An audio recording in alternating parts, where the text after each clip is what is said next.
All right, let's dig into our 2A history project a little bit here with this stack of cards that we made for Second Amendment Library. So I'm a big fan of books, and as much as I like books, I'm not able to have a giant library of them, but I'm curious about them, and I'm not smart enough to remember all these things with some kind of photographic memory. So I started to do some research, and that led to a website, like always, and then that led to trying to get that information up off the web into people's hands, into our hands, so that we can use them in different ways. And I'm going to use these cards in a different way today in this video, and I'm looking for feedback if it's worth doing more videos like this in the future. And then the bigger picture, is it worth doing more projects like this one in order to do more videos like this one? So let's dig in. We've looked at this deck before when I first had it made, which I guess was back in 2019. So early last year, made this deck. Took a while. Thanks to our Patreons for giving us the time to do it, and then get it all edited and sent it off to the place where we have cards prototyped, not the place where we have cards made. That would cost way too much money. This is just some place overseas that makes cheap import cards. So I had these made early last year. And let's dig in. What we've got is my attempt at having as many important and influential firearms books in the list. So the first one I can come up with is a book, or is a magazine called The Rifle, which was a periodical, and it eventually became The American Rifleman, which is a book of the NRA. Now it started out way before the NRA, or at least not an NRA publication, and then eventually it became NRA thing. Now I'd have to go through and read the card because it's been a while since I already researched all this. But it evolves from a periodical, a weekly, into a monthly, and then a magazine, and it gets bought by the NRA, I think. So that's one of the first ones in 1885. 1895, semi-monthly Field and Stream starts. So that magazine's been around for a little while. We got Outdoor Life starting in 1898. Magazine Shooting and Fishing, which I believe is the next variation of this one. After 1888, it turns into Shooting and Fishing. You go for a while, and then it's called Arms and the Man. I don't have a picture of the first merit badge book from the Scouts, but we start to see youth education and stuff written for younger people starting in 1910, the beginning of the Scouts. They never really had a merit badge patch. They didn't really have merit badges at the beginning. By 1911 or so, you start to get merit badge books, and then we've got that one included. So both a training manual, it is focused on firearms, educational manual, and then it's for kids. So one of the first books about guns is already devoted towards getting kids involved and aware. Then you got the American Rifleman finally coming out as a monthly in 1923.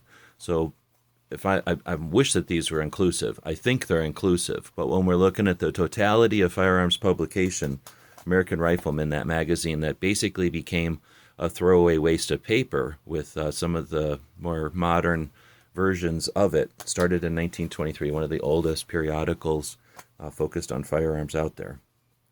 Next, we start to bring in the training, but this time defense training. We got the Defendu, written by Fairbairn in 26.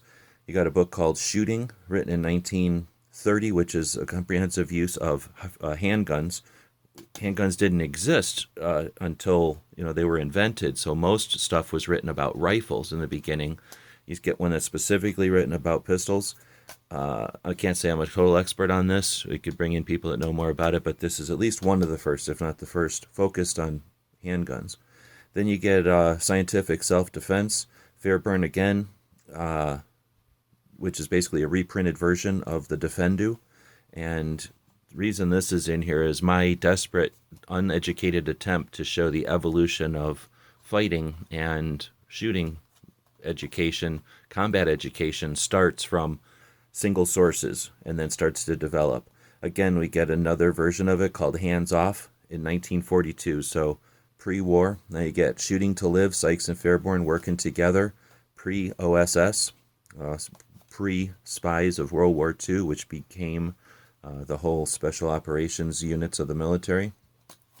This is the fighting styles, the fighting knowledge that they brought from Asia and being cops in Asia pre-war or between the wars. Actual battles, on the street, handguns and knives, brought all that to books, which brought it to military, which brought it to OSS, which brought it to spies. You get more versions, all infighting, get tough, kill or get killed. All of these written by Fairbairn and Applegate. Next, you get Gun Digest, the yearly, coming out in 1944, so after the war. Or I guess, is that after the war? You get the Shotgun News starting in 1946. 1946, that finally ended in 2015.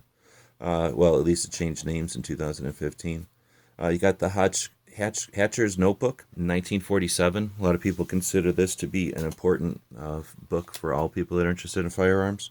Now, this battery is going to die, so I'm going to have to pause here, try to find a cord for this camera, or for this phone. Okay, now we got a cord in here. Should be able to last for a little while. So we got Hatcher's Notebook, 1947. A lot of people consider this to be the definitive question and answers to question type of book. Before internet, before establishment of channels and things to get information out there, except for a couple of periodicals, which you'd either have to own all the back issues or be paying attention and recall it all. Accumulation of knowledge in a book form, 1947. You get Kill or Be Killed, another reprint, second edition in 1951. This is what the Marines start to get trained, and when you get people who are all getting trained the same kind of info, it all starts to evolve from a single source, right? At least that's what it would seem from my perspective. Definitely being curious, getting some interviews with people and talk about the development of these book skills and techniques into what we have today. You got Guns magazine starting in 1955, Guns and Ammo magazine starting in 1958. These are the magazines that we think of as the foundations, just barely getting started. And at the same time, you've got Robert Williams writing Negroes with Guns in 1962. So do you think of race and firearms availability on a racial level to be as established or as long-term as Guns and Ammo magazines? Well, they are. Then you get Cartridges of the World. Again, a lot of people consider this one to be a foundational magazine. Comes out occasionally. Started in 1965. I got Bill Jordan, cop. I'm still learning. But his handguns techniques comes out, influences people along with the Sykes-Fairbairn, which is basically kill people. This is cop and win a gunfight type of stuff, if I understand it correctly. 1966, you get Hand Loader. Is that the first time we see anything devoted to reloading? I don't know. I think it is. You get the Merit Badges and Scouts. We talked about them being some of the first periodicals, let alone focused on kids, starting in the 1910 era. Eventually, the Merit Badges evolve and change. They get separated between marksmanship into rifle and shotgun, etc. So in 1967 through 87, we get the Marksmanship Merit Badge. And if you haven't read a Merit Badge book before, it's concise, useful, efficient dissemination of information at a youth level. So not written for idiots, but written for young people who are still learning, and very concise and efficient resource. If you don't have a bunch of Merit Badge pamphlets in your preps, then you're not paying attention. Excellent resource. Super cheap, too. Old ones are just old info. You can easily cross out the info that doesn't apply, that might be dangerous, irrelevant info from the old days, but so much of the common foundational info has been the same throughout time, and hopefully that's what this helps to illustrate. Having some of these resources around as hard copies, a great way to disseminate and teach, but also to go back and reinforce and just entertain yourself. Next, we get Newsweek having a first anti-gun article that I'm aware of in 1968. Is it responsible for the anti-gun stuff? Of course not, but it's a reflection, a mirror of the times. And you get their first attempt to influence social awareness or social attitudes on firearms starting in June of 1968.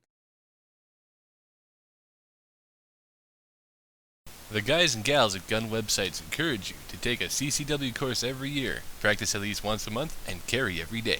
Thanks for watching GunWebsites.com.